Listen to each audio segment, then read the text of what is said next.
Hi again, everybody. This is John and Vision Robotics, and this is our final print. This is going to be our test version, our beta version here. We'll probably make a few enhancements as we look to improve things. I've already kind of got a couple of ideas that might be helpful just in terms of making this a bit more reliable.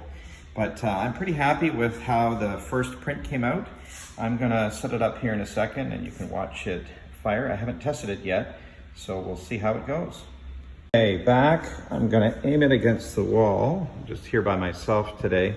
So let me see here. Let's see if it'll go.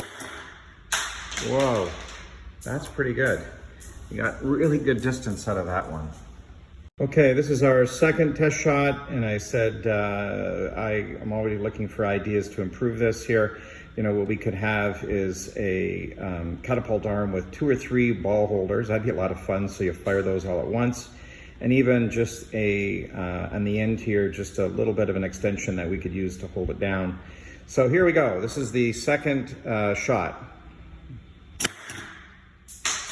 Probably about as far as the first, and that's a good probably 8 feet anyways. So anyways, happy with the design, and I'll be posting some more improvements to it later. Thank you.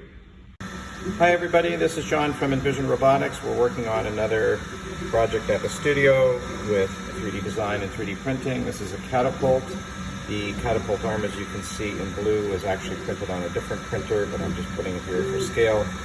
We're now printing the Catapult base on our Adventure 3, FlashForge Adventure 3.